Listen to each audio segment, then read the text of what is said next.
Kalit lang nga gipangtangtang sa trabaho ang kapin sa 200 ka mga trabahante sa usa ka frozen seafood product company sa MEPS1. Ang dugang detalye sa live report ni Luan May Rondina. May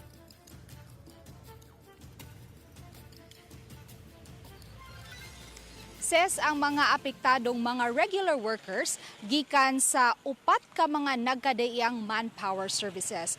Busa ang bago anaa karon sa mga manpower services nga mapangitaan gilayon sila og laing kompanya nga ilang katrabahuan. Dungan nga midangop sa Public Employment Service Office kon Peso Lapu-Lapu kagahapon sa udto kining 65 sa 222 ka mga agency worker sa usa ka locator sa MEPS1 kansang mga produkto, mga frozen seafoods. Usa kanila si alias Liz, 52 anyos, taga Barangay Babag. Kapina sa duha ka tuig nga nagtrabaho sa naasoing kompanya si Liz, isip production worker. Apan niadtong May 16, kalit lang silang gipahibaw sa management sa kompanya atol sa ilang break time nga kutob na lang sila ni anang adlaw kay wa na sila trabaho sa Lunes, May 18. BFAR kuno diri sa Philippines, wa kuno ka-comply og kuan BFAR dito sa US.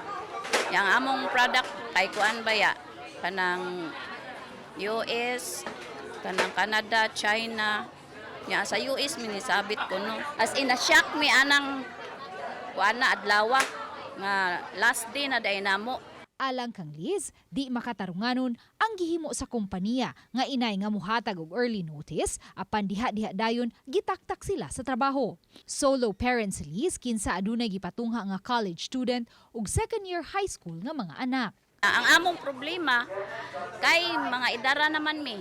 Nya kumangita sila asa mi i-reassign ang kami ang among edad wala naman di naman mi siguro makuan sa ubang company. Di na mi ma-absorb nila. Muna among problema nya unsaon na mo ani. Matod ni Kim Francisco, Peso Manager sa Lapu-Lapu City, nga nakontak na niya ang usa sa mga manpower agency nga naghupot sa mga apektadong trabahante. Aware sila sa mga panghitabo and tagaan nila o priority ang ilang mga displaced nga mga agency workers nga ila pong matagaan og another kanang employment opportunity para sa ubang mga clients nila. So mo na ilang gi-assure sa TOA and hopefully within the period of 6 months ila nang mahimo. Karong hapon, ang locator mismo sa MEPS1 kansang produkto mga frozen seafoods ang iyang hinabion aron masuta gayod ang hinungdan sa kalit nga pagpanaktak nila og mga trabahante. Lakip sa susihon sa Peso Manager kun unsa ka tinuod nga nagpadayon gihapon ang produksyon sa crab meat o gihulipan lang ang mga gitaktak nga mga trabahante.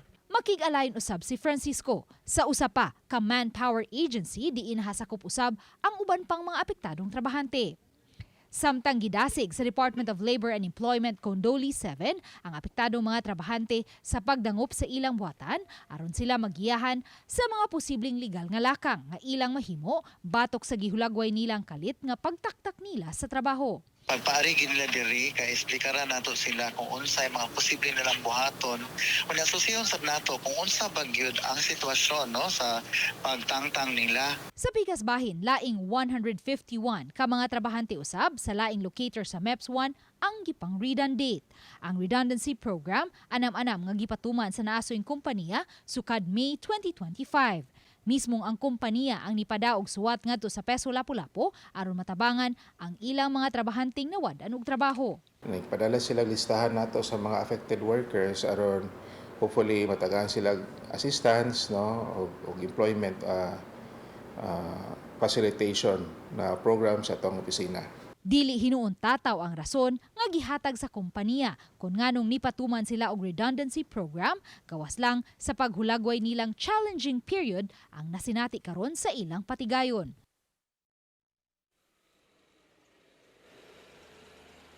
Ses awhag usab sa Doli 7 ngadto sa mga apektadong trabahante nga mas maayong dungan sila nga modangop ngadto sa ilahang buhatan aron dungan usab silang matabangan sa pagproseso sa ilahang unemployment benefit ug mapaubos sa livelihood programs. Ses, daghang salamat, Luan May Rondina.